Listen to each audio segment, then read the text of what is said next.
Some things in life are timeless, and EA seems to think that this is one of those things. It's been over 10 years since the last Sims game came out, and if you don't recall, this is the game where you can make yourself, or some random dude, or your girlfriend as a goth girl. And then you can,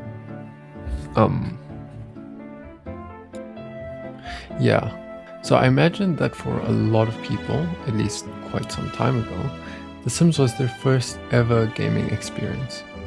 It's kind of the first ancestor of the modern cozy game and was a colossal success, at some point even holding the title of the highest selling PC game of all time.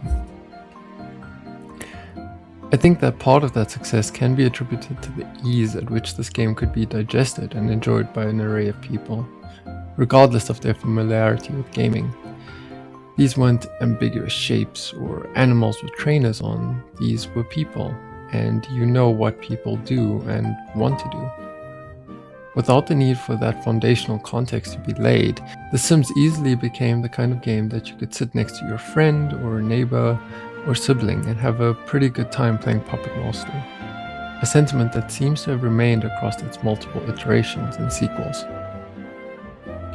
Now that we're on the fourth one, and whether it's because of archetypical fatigue or a lack of the desired amount of innovation, the major consensus seems to be that this last entry is a bit off. And personally, when met with such an experience, I like to go from this or this to this. So let's start with what works, like the building mechanics.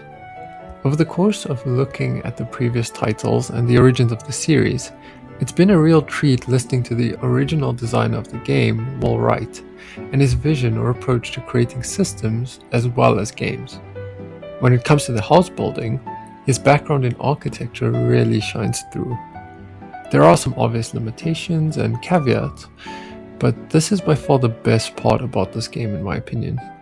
And you can actually just go in, pick a plot, and have at it. Following a trend of not only giving the player a fun, interactive experience, but also a tool that allows them to express their creativity outside of a game-like context. It's particularly cool when you discover that his first hit game, SimCity, was itself born from a kind of asset creator, a map editing tool for the game Raid on Bungling Bay, and this continuing in his subsequent games is maybe the coolest thing ever. Then we have the character customization. In a game that's all about simulating human life, you'd expect this to be good, and I describe it as extremely passable. You can make most people with about an 80% likeness, and the best thing I can say about it is that in a lot of games, the character creator can be fun, but there's always this underlying feeling that you're doing something prior to playing the game itself. In The Sims, that's not the case. It could be for some of the not so great reasons that we'll get into in a moment, but making a character actually feels like you're playing the game here. The controls are simple, pleasant music plays, and there are enough components to tickle your imagination.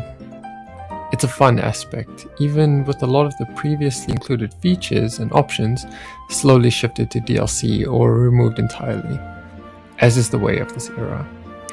Now that you have your shiny new player character, or characters, you've unlocked the ability to cook, eat, use the restroom, eat, sleep, and eat. I've been alive for a couple of decades now, so I know that's like the drill. But the problem here is that the game sways unfavorably towards the least interesting things in life. It reminds me a bit of those baby toys that require changing, of like an actual diaper, and that was hailed as a selling point. On paper or in an ad, it's advanced and I suppose more immersive, but at some point you kind of come to the realization that you now have to clean up after this thing, and that's not fun. So first of all, let's cut the crap. The novelty of pixelated privates has been well and truly played out over this many years. The stuff happens, it needs to be a simulation, but we don't really need to see it, at least not all the time. Instead of watching The Sims hobble to the restroom, What if we just clicked a button and it happened? When a toilet or fridge or sink is present, you could use those things without seeing it happen. And if the appropriate objects are not available, we could still have the whole about to burst ordeal. But what about the gameplay? Because we're hypothetically just removing stuff now. When coming up with ideas for this, I decided to cherry pick 2 previously stated design directions from Wallwright as constraints. Those being storytelling. But the ones I really enjoyed were the user stories, where everybody's story is unique. The rise of Machinima around things like Quake, Doom, was really inspiring to me, and GTA later. People were using this as, a vehicle for self-expression. And in the Sims, the early Sims, we had this feature where you could actually take screenshots, write a little story, and then post it, with just one click on the web. People might have said, oh, why don't you write a book, or write stories, or write a blog, or whatever. And they, this was like a really easy ramp into this form of not only self-expression, but sharing. And replayability. Well, every game is very different. I'd say that, there's that kind of core interaction loop, which is always like the essence of any game. Why am I going to want to sit there and play it again? But that kind of decomposes into a lot of psychology. So, as a game designer, and, I think the early game designers kind of fell into this over time, but now, it's pretty obvious that, what you're really doing is you're writing programs that, occur in the player's imagination. And that's what you're hacking, is the player's psychology. The computer is just an incremental step to that.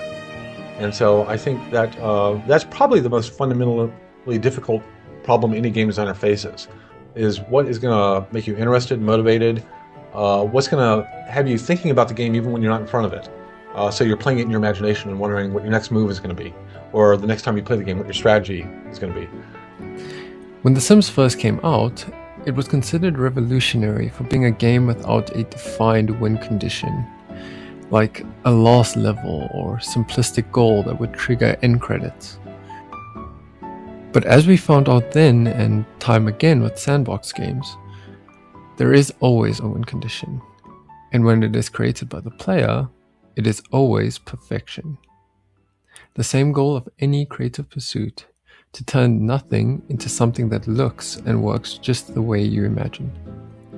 In The Sims, with its boundaries, you are able to create the perfect house, the perfect version of a person, the perfect relationship, the perfect family, the perfect career, in a pretty boring way, sure.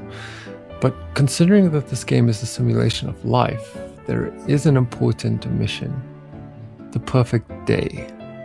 Consider this viral and somewhat vulgar clip of Keanu Reeves describing his perfect day.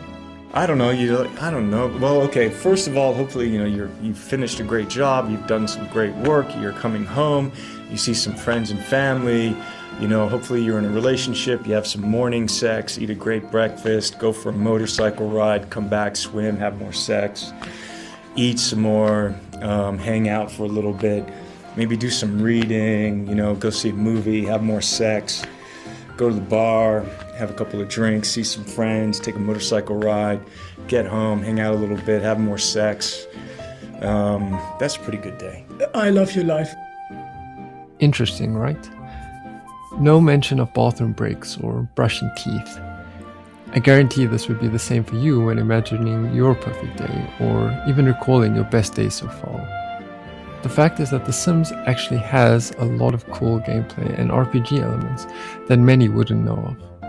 And moving those to the front and center, above the general maintenance actions, would help a gameplay loop that currently isn't intuitively fun, in my very humble opinion. So to address all of this, we're going to add a healthy helping of simplicity and look at time. Much like real life, time is a resource. So let's replace the current time mechanic and the ability to fast forward it with a number that slowly goes down. Sort of like it currently does, but in reverse. The main gameplay mechanic is filling up and monitoring bars. So when something preferably fun is happening, it will still take that amount of time.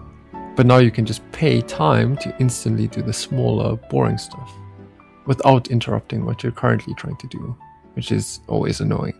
This would functionally act as an energy-time hybrid. So your Sims begin the day bright, wide-eyed, and with a set amount of time. And whenever you command a Sim to do something, it subtracts from that amount, whether slowly over real time or instantly. To do the latter, you would need a way to see the upcoming needs and minor tasks, and this could just be a panel on the side of the screen illustrating available options.